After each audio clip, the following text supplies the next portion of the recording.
Hi friends, నా పేరు Surendra. Welcome back to my channel. మీరు ఎంతగానో వెయిట్ చేస్తున్న సెకండ్ ఎలిమినేషన్ అప్డేట్ అయితే వచ్చేసింది. సెకండ్ ఎలిమినేట్ అయిన పర్సన్ శ్రీజ.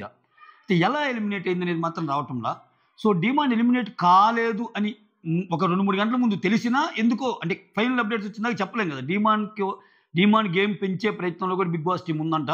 సో ఇవన్నీ జస్ట్ శాంపుల్ మాత్రమే. తర్వాత డీమాన్ గేమ్ కూడా పెరగబోతుంది అనేది మనకున్న అప్డేటు. ఆ తర్వాత శ్రీజ పవరస్త్ర యూజ్ చేసి వెళ్ళిందా, లేకపోతే వైల్డ్ కార్డ్స్ ఇంట్లోకి వెళ్ళి ఏమైనా గేమ్ పెట్టి వెళ్ళిందా అనేది తెలియాలి. నేను ఎందుకు చెప్తున్నా అంటే ఈ మాట, గేమ్ చాలా బాగా ఆడింది శ్రీజ, ప్రాణం పెట్టి ఆడింది అసలు. సో కొన్ని ఆర్గ్యుమెంట్స్ అయితే నచ్చకుండా ఉన్నవి కూడా ఉన్నాయి. కాకపోతే ఇతను అంటే బిగ్ బాస్ ఏదైనా ఒక స్కెచ్ లాంటి వేసాడా? ఇప్పుడు ఆమె సుమన్ శెట్టిని తీసుకోవడానికి కారణం ఏంటి?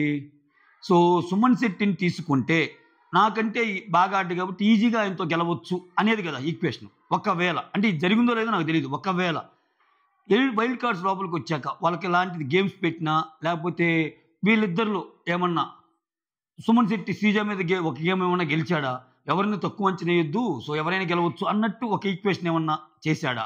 ఒకటి అది పాజిబుల్ సినారియో. ఇంకోటి ఏంటంటే ఆ వచ్చిన వాళ్ళని సెలెక్ట్ చేసుకోమన్నాడా? కొంచెం మీకు ఎవరు ఎలిమినేట్ కావాలి అంటే శ్రీజ స్ట్రాంగ్ కాబట్టి శ్రీజాని ఏమన్నా సెలెక్ట్ చేశారా? అంటే సుమన్ శెట్టి శ్రీజతో పోల్చుకుని శ్రీజ ఆబ్వియస్గా స్ట్రాంగ్ కదా గేమ్స్లో, కానీ దేనికైనా. అసలు సుమన్ శెట్టిని సెలెక్ట్ చేసుకోవడానికి రీజనే అది కదా శ్రీజ. పర్లేదు ఇతను సుమన్ శెట్టి ఈ వీక్ కాబట్టి నెక్స్ట్ వీక్ అయినా పోతాడు, ఇప్పుడు శ్రీజ స్ట్రాంగ్ అని అలా సెలెక్ట్ చేసుకున్నారా? లేకపోతే అసలు పవరాస్త్ర యూజ్ చేసి తీసాడా? ఈ సినారియోస్ మాత్రం మిస్సింగ్ అవుతుంది, క్లూ మిస్ అవుతుంది. బట్ శ్రీజ మాత్రం ఎలిమినేట్ అయిందనేది అప్డేట్ అనమాట.